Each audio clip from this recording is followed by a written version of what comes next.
Hello everyone, so these are the last of the models that I purchased from Air Raid 3646 from Germany. Yeah, last ones to paint up.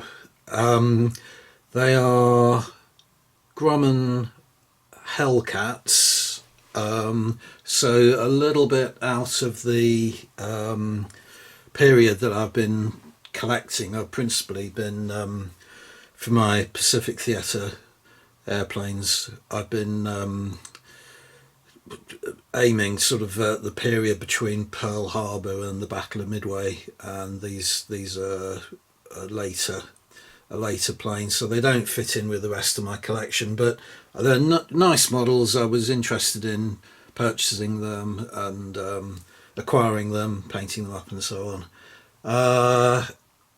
So in the,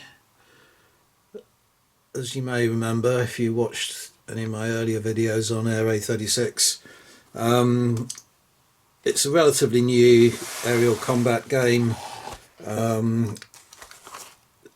from Germany, and you can buy separate little boxes of individual planes. You'll either get in the box set 3 models such as here, or for the larger planes, the sort of torpedo bombers and so on, you might only get 2 models. But in the box, included in the box, you get the models, the flight stands, the card that you need to play the game. You don't get the rules, obviously, that's separate, but you get a card specific to the models that you purchase with all the statistics and performance abilities and so on, firepower, etc., etc., of that particular plane. And you also get various markers and so on. I won't get them out of the bag, but they represent damage,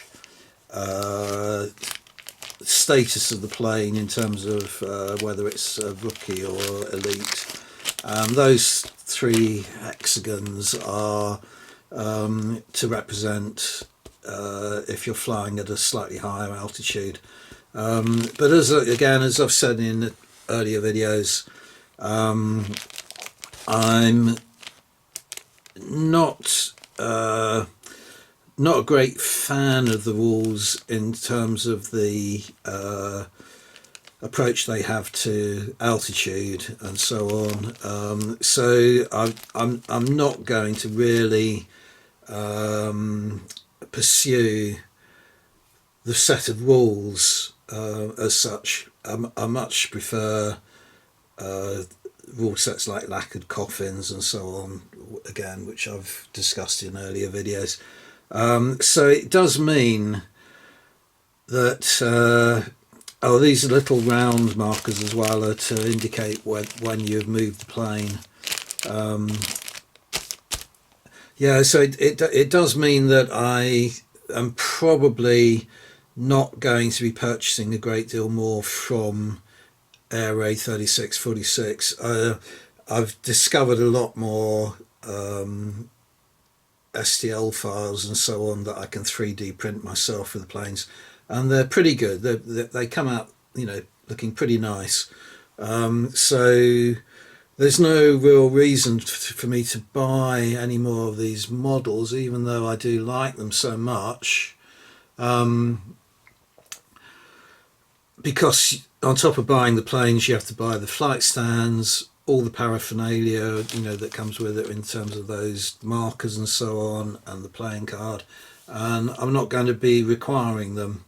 So and plus the cost of purchasing them, accessing them in the EU, it's all a bit of a kind of negative. So unfortunately, much as I like the models, I think their range of planes are superb.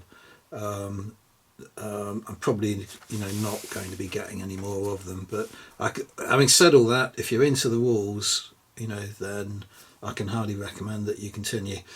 Now, in terms of how I painted them up and so on. As I say, these are outside of the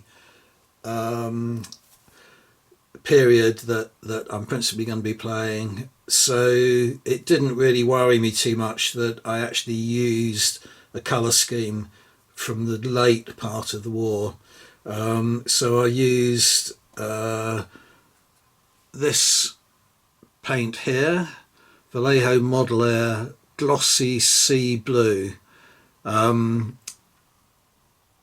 June, I think it was June 1944.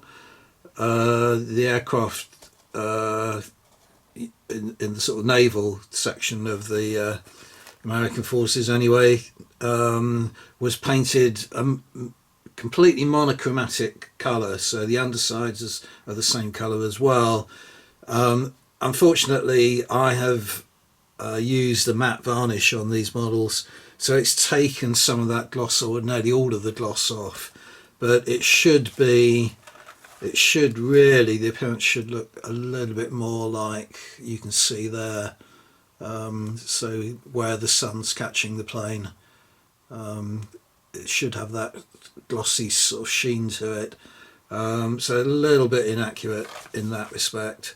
These models as well, these model paints as well, by the way, are that from a box set of Vallejo, I think they're called Air War. Yeah, they are Air War Colour Series. There we go. So there are 8 different colour paints in there. So I've been using those for my other planes as well, but earlier in the war colour schemes.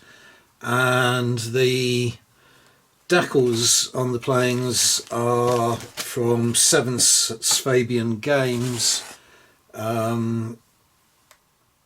They're very closely linked to Air Raid 3646, but they are a separate company. They're also in Germany, but I will be getting a lot more of their decals certainly in the future, because being decals, they seem to be seems to be more convenient for them to send through the post, and they do tend to sort of bypass customs, because they're treated as sort of mail rather than as parcels and packaging, so customs don't pay a great deal of attention to them, so that they are a lot as they're pretty cheap to get from Germany anyway, and they really do enhance the plane. I think 7 Swabian Games decals are superb.